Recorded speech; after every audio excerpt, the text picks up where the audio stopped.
Hi everyone, it's Emily. I'm back with another 21 and Sensory podcast episode, and today it's just going to be me. The reason for that is it's my 50th podcast episode. Whoop whoop.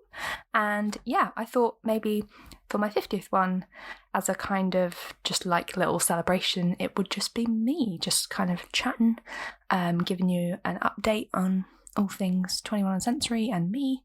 I can't believe I've done 50 podcast episodes, and if you're listening to this, thank you so much. It really does mean the world to me, and I hope you've all enjoyed all the episodes so far. I've really enjoyed talking to so many different people from all walks of life, and it's really been fascinating to hear their stories, a little bit about them and their diagnoses, and also their special interests. You know, I love it when people come on and info dump on me. So yeah, thank you so much for listening.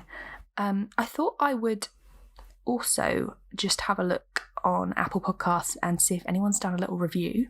If you'd like to do one, that would mean the world to me. I'm just going to have a look now. So yeah, on Apple Podcasts you can leave reviews. I don't think you can do that on Spotify. So I'm just going to have a look, because I think in previous episodes I've been like, if you'd like to leave a review, I'll read them out. So I thought it'd be nice to read them out. Okay, so my podcast has 4.8 stars out of 5 on Apple Podcasts. So let's have a look at all the reviews. There's 2 new reviews since I last had a look. So one was in June by MB124567. And they put, very good, like the podcast, good mix of topics, information, very relaxing voice, good amount of time, not long, not too short. Thank you very much. And then the second one is by Foster on the 13th of June this year, and it says, lovely podcast to listen to whilst doing something or just chilling. That's so cool. Thank you. Yeah, that's really nice to see. And I always seem to get like comments about my voice, which is really nice. So thank you so much for leaving those. I want to say a massive thank you to anyone that listens via Spotify, because you may or may not know, this week Spotify Unwrapped stats came out, and I could see who's been listening to my podcast, and people were tagging me in their stories because I was like their top podcast, which to me is utterly wild that people have been like listening to me for so long. So a couple of stats that you might find interesting was that I released 1,019 minutes of content across 19 episodes this year, and yeah, my stats seem to have kind of gone up in terms of like hours people listening went up by over 400%. My streams went up by over 350%. My followers went up by 276%. And my listeners went up by 259%, which is wild. So thank you very much for listening. It means a lot. Okay, so why am I doing this? So I thought 50th episode, let's do a little catch up. Last catch up I did was in April this year, which is a very long time ago. And I know some of you do enjoy listening to me ramble, or have like, people have messaged me on Instagram to say, when are you just going to do a podcast episode on your own? So that is what today is. So I'm currently recording this on Friday the 3rd of December, and I think this is going to go out in December as well. Yeah, so I've got a kind of list of stuff that I'm just going to talk about. This might be a long one, so you might want to get a snack and a cup of tea or something. So yeah, let's do a kind of a life update. What have I been up to? So I've been doing a lot of freelance work alongside my own kind of 9 till 5 job during the week. I'm a creative designer during the week for a tech company, so that's keeping me busy. But yeah, I've been doing a lot of freelance stuff. You can see most of it on my Instagram. I'm also still a research assistant on a Oxford University project called Sensory Street, which I will leave the link in the show notes to. It's really interesting, and I've talked about it previously, I think, but yeah, we're hoping to build like a kind of sensory sort of experience next year, and yeah, you can find out more on the website, but we've done kind of lots of focus groups, which I know some of you listeners have been involved in, which is awesome. And yeah, you can find out more on the website and follow us on Twitter and Instagram. I think I'll pop those in the show notes as well. So that's been really interesting. We've been doing like lots of different meetings, talking about like the spaces that we want to like potentially go into and stuff like that. So that has been keeping me busy. And I also do like graphics for Sensory Street as well. So if you have a look at their like Twitter, Instagram and the website, the branding is something that I did. And I've recently done like a Sensoryscape graphic, which is like a kind of wheel design. So you might see that floating around. So yeah, that's been really interesting. And it's been honestly fascinating to work on a research project for a university and to work alongside people who are doctors and people who have PhDs in, you know, sensory kind of integration stuff and autism. So yeah, it's really interesting to kind of be involved from like an academic point of view, because for me, I'm not very academic, but I do have that lived experience of having sensory processing issues and being autistic. So it means a lot that they actually wanted someone who had that experience on the team. So yeah, you can find out more about that down below. Yeah, also like other freelance work, I think I've mentioned, and I think I've had Lydia on my podcast recently. So I'm illustrating a book, which is ridiculous. But if you have a look on Lydia's Instagram, so I think she's at journo_Lydia. She is currently writing the Autism Friendly Cookbook, which is due to be released next year, and I'm doing some illustrations for her book, which is very exciting. I can't really wait to see them in a book. I think when I'm drawing them, I'm not really picturing the fact that they're going to go to like print, because a lot of the work that I do is digital and goes on people's social media, so it'll be really weird to see my stuff actually printed. I'm very excited about that. Yeah, so just lots of random bits of like freelance work that I have been doing. Yeah, it's been exciting to kind of do little bits and pieces for like different companies and stuff. So you might have seen on my Instagram, I was contacted by BBC Bitesize to do a couple of illustrations for their Instagram. So that was really exciting. And yeah, it's just really like nice to spread awareness of like sensory issues and like autistic issues within like a kind of secondary school audience. And it was interesting to see the comments on those posts as well. So yeah, so many bits and pieces have been happening. One thing I will say is that freelance work is really scary. I actually like attended a disabled illustrators workshop, and my friend Megan, who you might know, she's at Petite Gloom on Instagram. I'll link her down below. She was on this panel and she was saying how like freelancers have to fulfill like every role. Like you have to be your own like bookkeeper and accountant and like sales and marketing person and like PR and all that. And like it's so true, because you have to be a bit of everything. And as someone that's autistic, and I think Megan gets this as well, it's really scary to have to do all those things and learn all those things. And like it's just a lot of like maths and stuff, and it is quite scary. I have now got an accountant because I can't do the maths. It took me 3 times to pass my GCSE maths, which I've talked about before. So maths was never my strong point. So yeah, it was a really interesting workshop, and I think it's done by the AOI, which is like Association of Illustrators, I think, which I will also link down below. I'm going to have to link a lot of things down below. Yeah, so it was really good, and I think they're doing like a monthly like meetup for disabled illustrators, which is great. It's like really important to be able to like find like people that are also doing the same thing as you and find that sense of community. So yeah, that's been really interesting. What else have I been up to? I went to the Stories Festival in Piccadilly in London to go and see Holly Smale, who is an author who I've had on this podcast, and Sarah Gibbs, who is a comedy writer and author who has also been on this podcast. Crazy. I went to go and see them talk about their books basically, and the title of the panel was called Writing from the Spectrum: How a Late Autism Diagnosis Shaped My Work. So yeah, they both had a chat about like the challenges and the obstacles that they faced, and it was really interesting, and I will link it down below because they recorded the actual session. And yeah, it was fascinating, and I got to meet them both afterwards, which was really exciting. And yeah, it's weird like actually meeting in real life people that you've spoken to on a podcast. But it was honestly fascinating, and I don't know, I just really connected with the struggles that they faced. And also it was nice to see some people from Twitter. Obviously I'm anonymous, but I actually bumped into Sarah O'Brien, who was on my podcast previously, this previous episode. So she inadvertently asked me what like theatre room we were in, like, you know, like a bit like lecture halls, they're like numbered, or like in cinemas, they're like numbered, the kind of like screen rooms. So yeah, inadvertently met her. So that was exciting.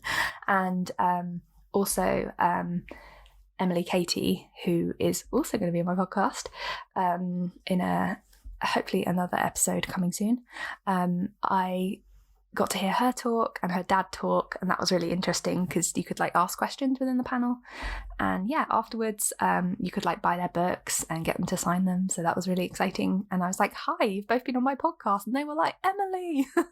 So it was really nice to meet them, and it was just a bit surreal to be like, hi. But yeah, go and listen to the video, and because it was like actually recorded like using fancy cameras and everything. I think it was in association with like Netflix. So yeah, I will link that down below, and it was really interesting, and they both wore incredible dresses. They had like a green and pink dress on. I vividly remember that. So yeah, go and have a look. So yeah, that was something else I've done. Me getting out and about in London, scary. I actually managed to get the tube there and back. And also, I think Chelsea Football Club were playing that day, so the tube was like mental. So I recommend checking if there's a football game on before travelling. It was a bit scary. Anyway, yeah. What else do I want to talk about? So, things that have happened this year. In July, I actually moved out of my parents' house. So, scary. So, if you don't know, I'm 27 and I have lived at home all my life, and I'm not afraid to say it. I am quite happy to say that I've lived at home as long as I felt, you know, like necessary or comfortable for me. I obviously went to uni, but I actually lived at home whilst I was at uni because I wasn't ready to move out, and that is totally okay. If you also don't feel ready to move out, or you are potentially scared about moving out, I feel you. It's very scary.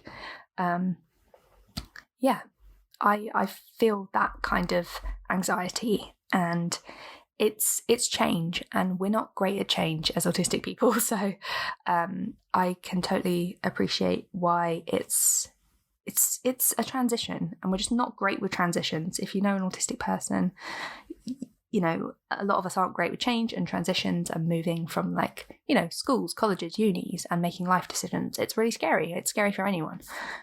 So yeah, that was something that I think I decided I was ready to do, and I like meticulously planned and kind of did it in stages. I didn't like just like move everything one day and, you know, was in this flat like immediately. It was something that I kind of did like relatively slowly and moved bits and pieces. And obviously, like, I still work near where my, you know, family, my parents live, so I do go back every week because I have to still go into the office one day a week, which I'll talk about.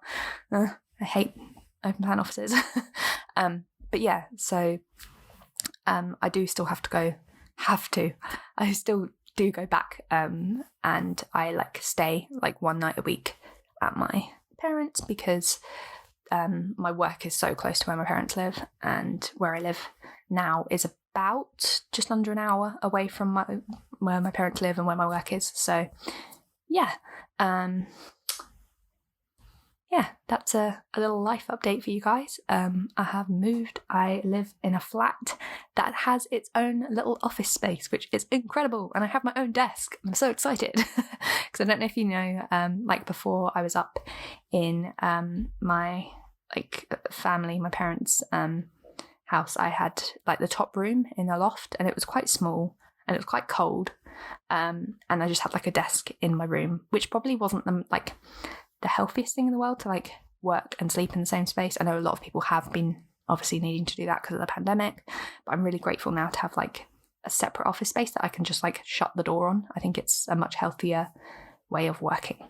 So yeah, that has been exciting. The non-exciting thing is that like my work are like, you need to come in 2 days a week, and I was like, but I can work so well from home. So we've kind of reached a sort of, it's a like non-legit agreement of we'll turn a blind eye if you come in 1 day a week, which is ridiculous because I've been working for like, I don't know how long it was, over a year and a half remotely, absolutely fine. But my company is very much a company that likes to see like bums on seats and you're not working if you're not there kind of thing, which is really frustrating because I did some of my best like work kind of creatively during the pandemic because I was working remote. So it is really frustrating.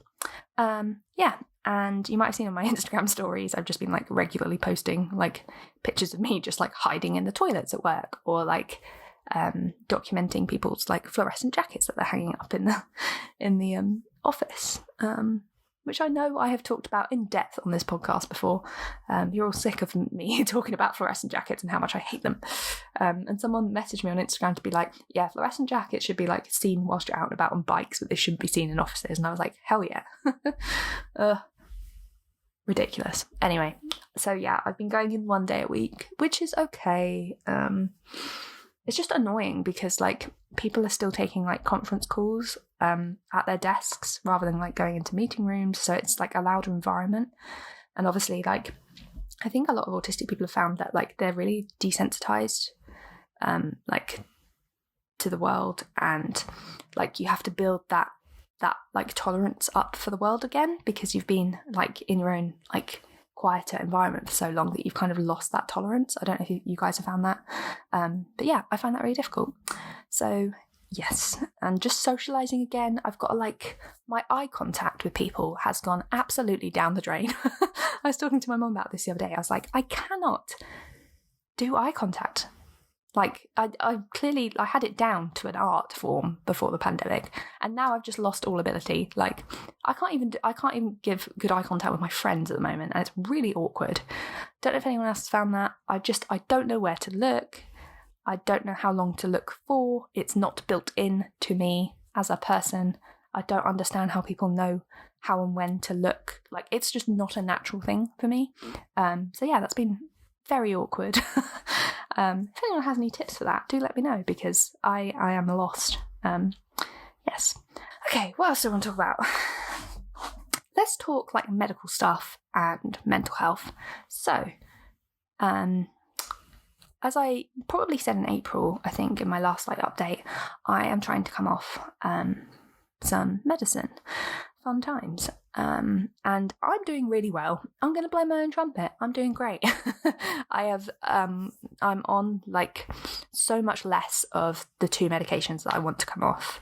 So basically the story with this, if you haven't heard, is that I've been on 1 anxiety medication since I was 16 without it being reviewed. So I'm now 27, which is ridiculous. And I was put on another one about 3 years ago when I had like a kind of major sort of depressive episode to kind of top up the other medication. So I've kind of been sat on both of these medications without them being reviewed for a while. And I'm in a kind of better, more stable place. And I wanted to come off them. And I contacted my GP, and my GP would check in with me every so often. But I was really struggling, and I was really struggling with like having episodes of like disassociation where I could see myself doing things but I didn't feel very present, which is a horrible feeling. If you've ever experienced like depersonalization or disassociation, I can only, I don't know, sympathize with you because it's horrible. It's like a really weird out of body experience, and it's really scary. So yeah, please take people seriously if they, tell you they've had those experiences, because it is horrible. So my GP actually referred me to another service within the NHS that helps monitor people with lots of different kind of things, but they're helping me to come off medication. So I have a phone call, I think it was every month to start off with, and now it's every 6 weeks, because obviously they're very busy, which I totally get, but it's been really helpful to just have someone help me come off it. And if I have any symptoms and stuff, I can bring them up and be like, is this normal, or what can I try? And it's really difficult with both the medications I'm on. One of them, the doctor who I'm talking to on the phone said that he would never prescribe that, and because he knows it's really difficult to come off. So that was really nice to know. I was like, damn it, why have I been prescribed this then? Because he had to look it up. He'd never prescribed it. I was like, oh. And that's the thing, I feel like doctors are trained at so many different points in time that they have go-to medicine, I think, and ones that they refer ones that they recommend at certain points. But yeah, anyway, so it's been really helpful in terms of knowing milligrams and stuff to come off. And a lot of medication, the smallest dose is 20 milligrams or 25 milligrams, and that's not small enough. It's to go from 20 or 25 milligrams to nothing is quite a big step, and I think I'm really sensitive to medications and coming off medications. It's really difficult. Yes, so that's been fun. I've definitely found it difficult, and especially in terms of sleep coming off it, because I didn't realise how much it was doing and helping in terms of my sleep. And I think it was just knocking me out at night, which was really helpful. But I was very drowsy during the day. So for one of the medications, I'm on it every other day now, or every 2 days, I can't remember. I've written it on a calendar to help me. And yeah, I really feel it hit more now that I'm having the gaps between it. And yeah, hopefully I can come off it fully. That would be the dream. But yeah, I'm on a much smaller amount of both, and I think I do feel better for it. It's just the sleep is really, really difficult. I'm just really restless at night and struggle with that quite a bit.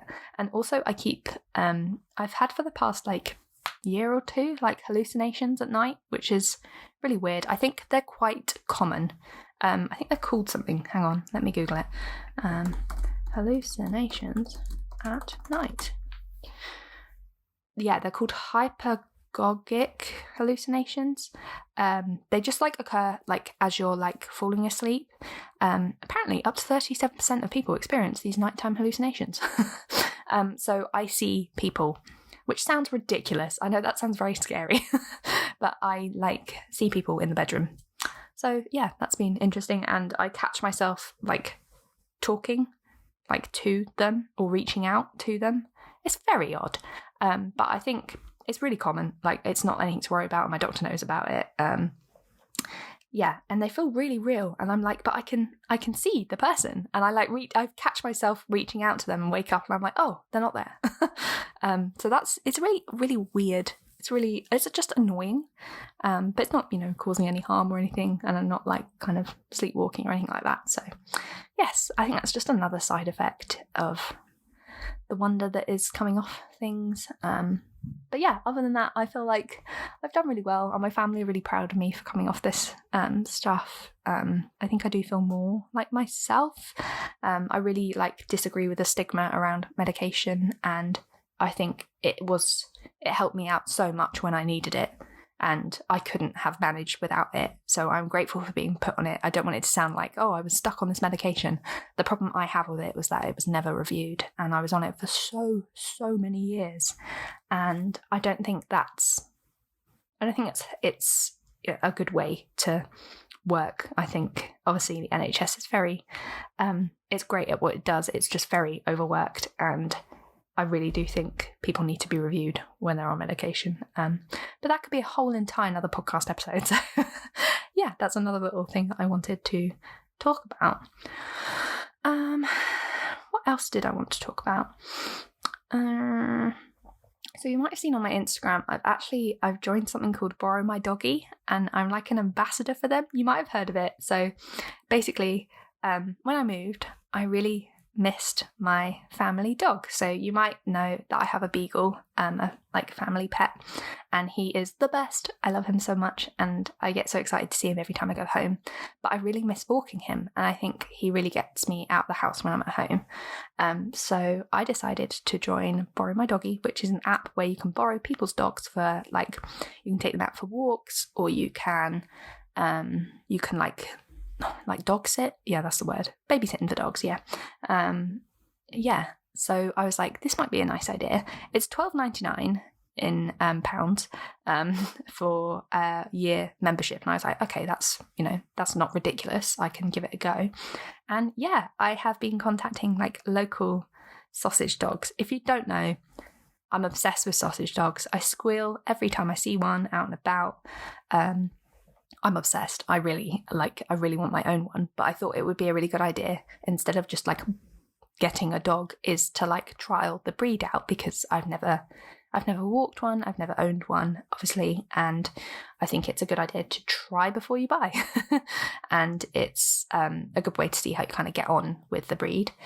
So I have walked a sausage dog a couple of times, and I think I'm going to dog sit one on Monday, which I'm so excited about, to have like a dog for a day. Yeah, so I walked a sausage dog nearby. I went and picked it up and walked it in a local park. And it was so weird, because I'm so used to like walking like a huge beagle that like pulls on the lead and like pulls you through the park. And it was like walking a feather. It was so small and so light. It was ridiculous. But it was so cute. And I had the best time. And I think people always like want to stop you when you have a cute sausage dog. I had like people like asking me questions about it. So I guess it's a good way to socialise. Scary though. But yeah, it's so cute. It's really kind of, it's a good way to get yourself out and about. And I feel I don't know why, but I get worried about walking like out and about on my own. And to have a dog with me makes me feel a bit more, not necessarily safe, but like I've got a kind of, companion almost. It's like going out with a friend. So I do quite like going like out walking a dog kind of thing. I just feel like it gives you that extra kind of, not protection. Like a sausage dog wouldn't protect you, let's be honest. It would probably just lick someone. But yeah, it's just nice to like have a little partner in crime to go out with. Yeah. So it was so cute, and I got to give it like little treats every so often, and it was the best day. And at one point I sat down on the bench and it sat on my lap, and I could have cried. I was like, oh, it was the best thing. So yeah, what I'm trying to say is, if you love dogs, but you might not live somewhere that allows dogs, or you might not want to commit to a breed, Borrow My Doggy is great. You can literally, as it says, borrow the dog, and just kind of try it out. And it really helps people out as well.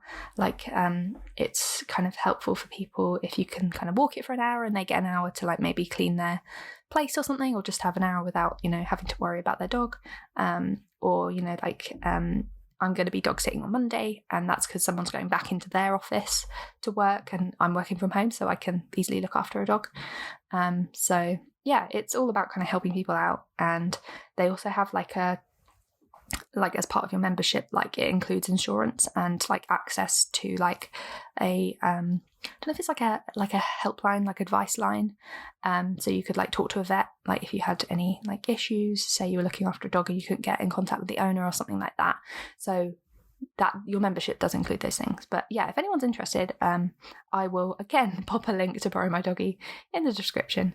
And they sent me like a really cute ambassador pack, which you can see on my TikTok and my Instagram, which was so cute. It had like a little doggy bandana in it, and like a little bumper sticker, and a t-shirt and a tote bag. And I was like, oh my god, so exciting. So yeah, if you want to know, I'm an ambassador, so ask me.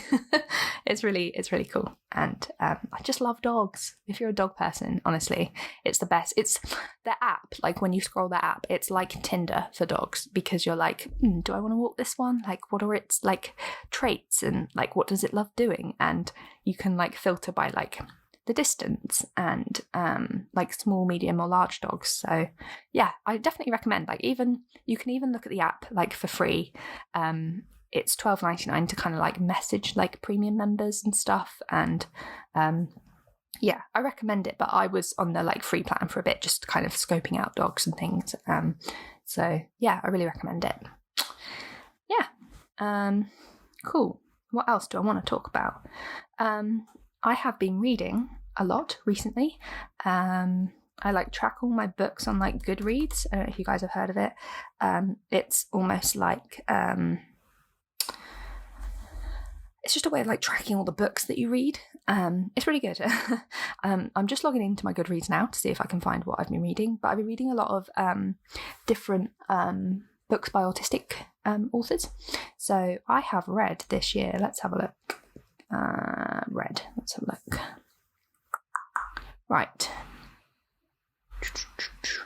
So I've read Geek Girl by Holly Smale, because I obviously had to read that before she came on my podcast. Really good, really enjoyed it. And it's part of like a wider series. Let's have a look. Odd Girl Out by Laura James. I think I read that December last year. Really good.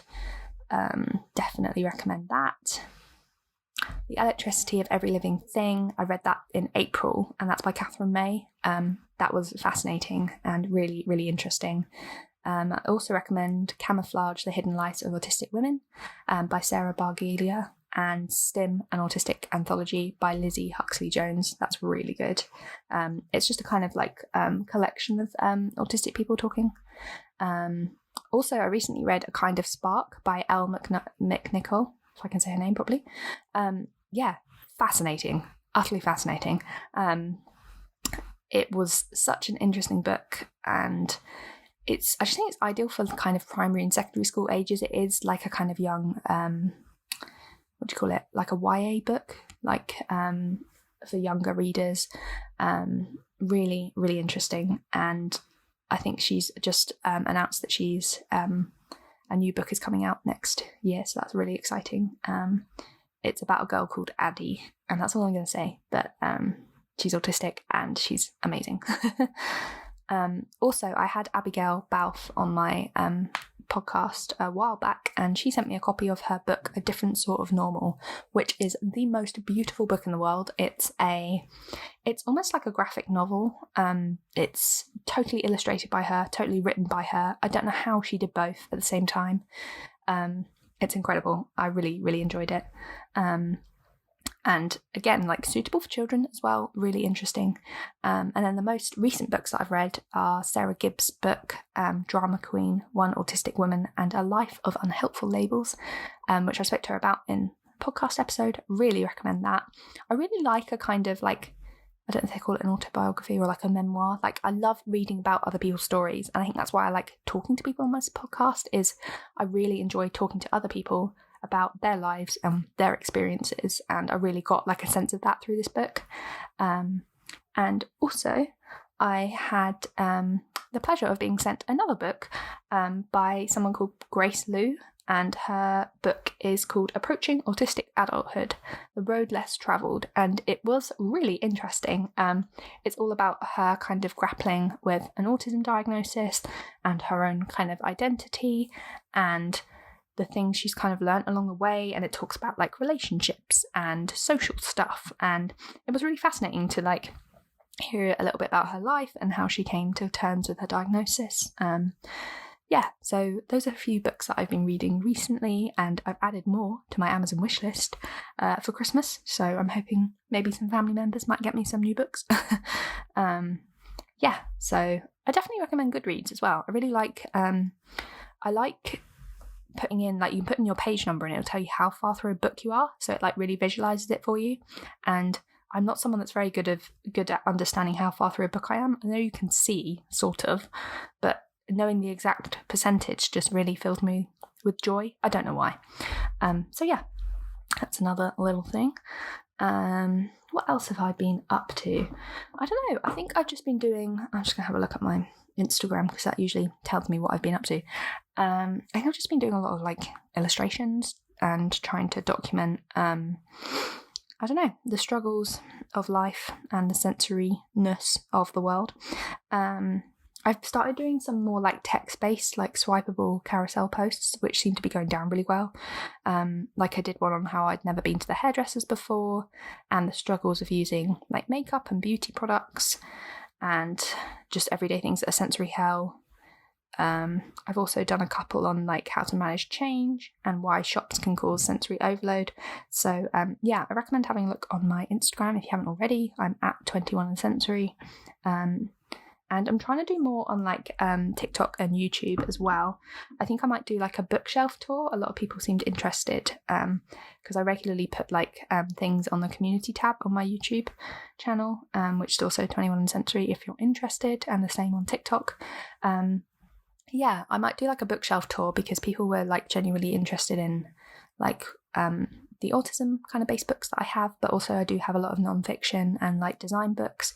So I may well pop that kind of up on my YouTube if people are interested. Let me know. So what else do I want to talk about? So yesterday I was on a different podcast, which was very exciting. It's very weird for me to be on a different podcast and people asking me questions and not the other way around. They were like asking me about my life and I'm like, this is really weird. But yeah, I've been in contact with the London Autism group, and they also have like a Facebook group as well, and they're a charity, like a non-profit charity, and they have an amazing podcast which does really well. It's like topped the charts in like the Apple podcast charts and stuff for like being an autism podcast. And yeah, they invited me on and we spoke for like an hour and a half last night. And hopefully that podcast will be going live in December. So if it goes live, I will pop the link in the description. I'll pop a link to their podcast anyway, but I'll try and put the specific episode where I just talk about my entire life. I think I literally started from when I was a baby. So if you're interested, let me know. And you can have a little listen. I'm sure they'll edit it down a bit because it was quite long. But yeah, it was really interesting. Let me tell you a little bit more about the charity. So the London Autism Group is a charity dedicated to helping anyone in London and its neighbouring boroughs with an interest in autism. So they began a Facebook group to offer advice and support to those that came to them. And yeah, their long-term goals are to promote social inclusion of autistic people as well as family carers, to advance mental health and physical health of people and their well-being, and to promote social awareness and acceptance of autism, and to reduce autism stigma and discrimination. So they have a lot of volunteers, staff members, partners. So I spoke to Chris and James from the charity, both really lovely, really easy to chat to. I think James does a lot of the kind of technical side of stuff, like website stuff, design stuff. And yeah, Chris is a doctor. He's a principal lecturer in public health at the University of Bedfordshire.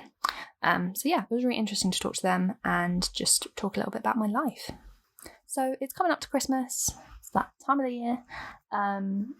I thought I'd do a little Christmas gift guide, which I'm going to put on my Instagram if it's up by the time that I put this podcast live, which I'm sure it will be. I will link it in the description. Again, I'm giving myself work here by linking all this stuff in the description. Yeah, I thought I'd do like a little Christmas gift guide, like a sensory, like autistic based one with lots of like fidget toys and stuff that I've drawn myself. So I'm going to put that up. And also if you go to my blog, it will have actually like all the links, because you can't link to stuff on Instagram. I'll put like all the product links so you can actually just easily click on them and buy them. I kind of try and do it every year. I think it's a really nice idea because it can be kind of difficult to know what to get people for Christmas, but you can't go wrong with a fidget toy. Love a fidget toy. Yeah, so I thought I'd do another little Christmas gift guide. So yeah, have a look on my Instagram for that. Right, so I've kind of been talking on my own for 40 minutes. I think that's kind of everything that I wanted to talk about.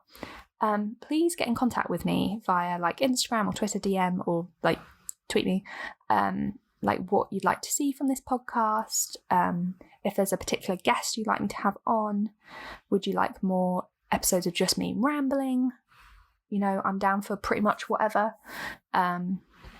Yeah, I'm really excited. I think my next episode is going to be with Emily Katie. So listen out for that. She's amazing. She's on Twitter.